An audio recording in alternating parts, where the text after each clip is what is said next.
প্রায়ই শোনা যায় নারী বিদ্বেষী বক্তব্য। কোনো রাগঢাক না করেই নারীকে শয়তান, সন্তান উৎপাদনের মেশিন কিংবা নেহাত ভোগের বস্তু বলে অসম্মানমূলক বক্তব্য দিচ্ছেন কোনো কোনো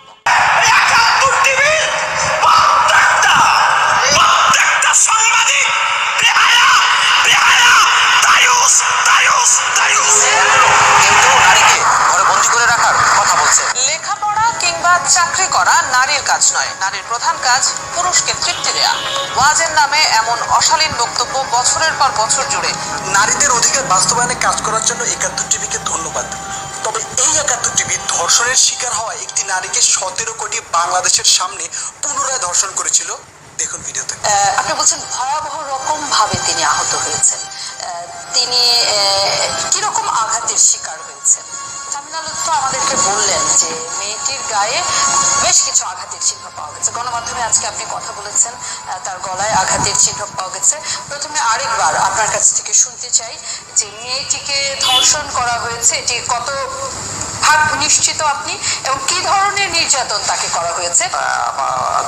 তারপরে আমরা তার বুকেও সে আঘাতের চিহ্ন পেয়েছি, আরো আঘাতে পাই, তার ঠোঁটে আঘাতের চিহ্ন পাই আমরা।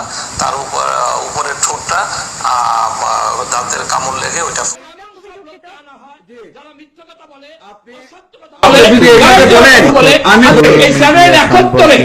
ভদ্রলোকের যাওয়া উচিত না, এই চ্যানেল ৭১ ভদ্রলোকের যাওয়া উচিত না। লোকটি ইতস্তত বোধ করছে, অথচ ৭১ টিভির নারী সাংবাদিক কথা বলছে অবলীলায়। কোথায় গেল তাদের নারীদের প্রতি সম্মান? একাধিক নাকি একজন ধর্ষক? তখন তার জ্ঞান ফিরে তখন সে একজনকে দেখতে পেয়েছে, কিন্তু সে বলল তার হিস্ট্রি থেকে সে জানাবে যে চারবার তার সাথে।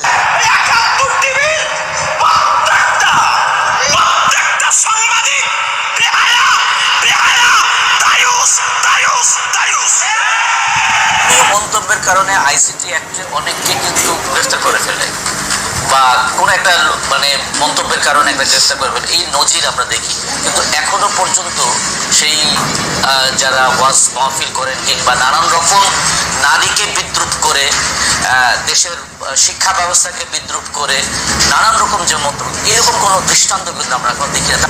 আমাদের মাদ্রাসাগুলোর প্রতি দিন দিন বেশি দুর্বল হয়ে পড়ছে, এবং যেভাবে আমাদের বরাদ্দ যাচ্ছে বা যেভাবে উচ্চতর ডিগ্রি দিয়ে দেওয়া ঘোষণা করা হইল, সেটি আসলে কতখানি যৌক্তিক সেটি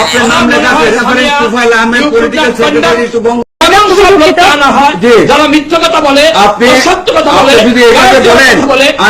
এই চ্যানেল ৭১ কোনো ভদ্রলোকের যাওয়া উচিত না, এই চ্যানেল ৭১ কোনো ভদ্রলোকের যাওয়া উচিত না।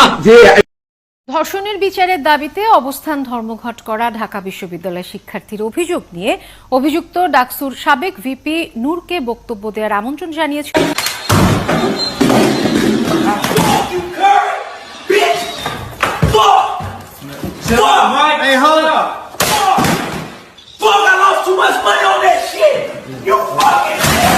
সাংবাদিকের মতো আচরণ করেন, জার্নালিস্টের মতো আচরণ করেন, মিডিয়া কর্মী হিসেবে আচরণ করেন, রাজনৈতিক দলের কর্মী হিসেবে ৭১ টেলিভিশনে চাকরি করতে আসা ওইভাবে কথা বলবেন না।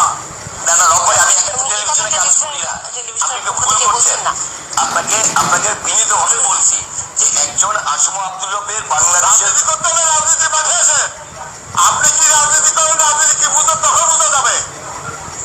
আসমা আব্দুল রব ৬০ বছর রাজনীতি করে, আপনার মনে রাখা দরকার আপনার জন্ম হয় নাই আমি যখন রাজনীতিতে অংশগ্রহণ করেছি। আপনার বাবার জন্ম হয়েছে কিনা জিজ্ঞাসা করেন। রব্বাই, আপনি কিন্তু ব্যক্তিগত আক্রমণে যাচ্ছেন। আপনি কিন্তু পথ বা পথের মানুষের প্রতি অবমাননাকর বক্তব্য দেয়া যেন নিয়ম হয়ে দাঁড়িয়েছে। তাদের কেউ কেউ ভিন্ন ধর্মের মানুষদের সম্পত্তি দখলের উস্কানিও দেন, যা আইনের সুস্পষ্ট লঙ্ঘন। আরো জানাচ্ছেন ওহিদুল ইসলাম। মানবিক ইসলাম এটাকে সমর্থন করে না। আপনার প্রতিবেশী হিন্দু দুর্বল, আপনি তার বাড়িঘর দখল করবেন, মানুষ হিসেবে তাকে অত্যাচার করলে সেটা গুনাহগার আপনাকে হতে হবে। স্যাটেলাইট চ্যানেল আমার বিরুদ্ধে কথাগুলো প্রচার করছে, বোঝা যায় তাদের উদ্দেশ্য খারাপ, ঠিক কিনা বলেন? তাদের উদ্দেশ্য হচ্ছে, স্যাটেলাইট চ্যানেলগুলোর উদ্দেশ্য হচ্ছে বাংলাদেশে ওয়াজ মাহফিল বন্ধ করে দেওয়া। আমি নাকি বলেছি ৭১ টিভি প্রচার করেছে, আমি বলেছি অমুসলিমদের সম্পদ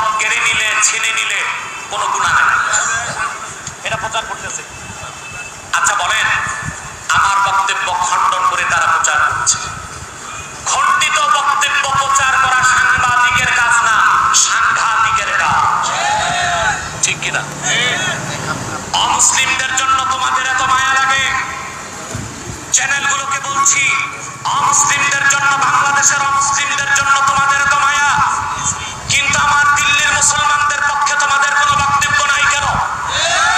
দিল্লিতে যেখানে উগ্র হিন্দুত্ববাদের ধ্বজাধারী খুনি মোদি মুসলমানদেরকে পাখির মতো হত্যা করছে, মসজিদগুলোকে ভেঙে মাটির সাথে মিশিয়ে দেওয়া হচ্ছে, 85 বছরের বৃদ্ধা মুসলিম মহিলাকে আগুনে জ্বালিয়ে হত্যা করা হয়েছে, মুসলমান যুবকদের চোখে অ্যাসিড নিক্ষেপ করা হচ্ছে, মুসলমানদেরকে রক্তাক্ত করা হচ্ছে, মুসলমানদের ভিটে বাড়ি শূন্য করা হচ্ছে, সেই দিল্লির মুসলমানের পক্ষে তোমাদের চ্যানেলগুলোতে কোনো সংবাদ নাই।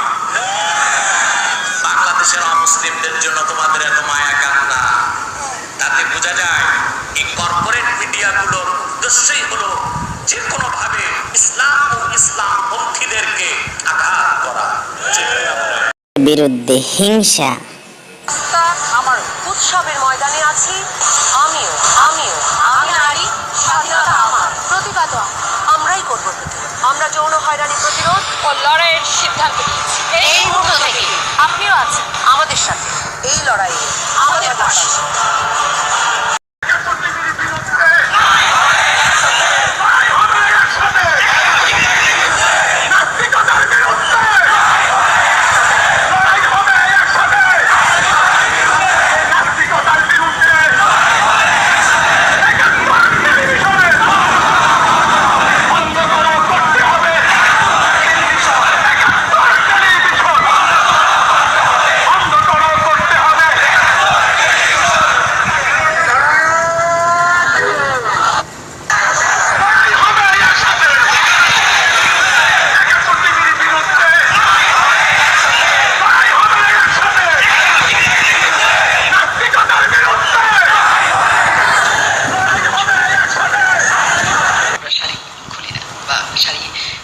সালোয়ার কামিজ ওড়না কখনো গায়ের থেকে ছাড়ি না।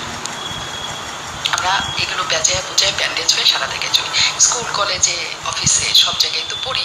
ধরে যখন আমরা বেড়াইতে যাই তখন আমরা এগুলি ছাড়ি না। সমুদ্রে নামছি গোসল করতে, 14 হাত শাড়ি পরে গোসল করতে নামছে। আমি আতঙ্ক নিয়ে তাকিয়ে দেখলাম ঢেউর তালে যদি শাড়িটা ভেসে চলে যায় তারপরে কি হবে। হিজলা চ্যানেলের হিজলা সাংবাদিক 71 টিভি, কথা নাও না কেন?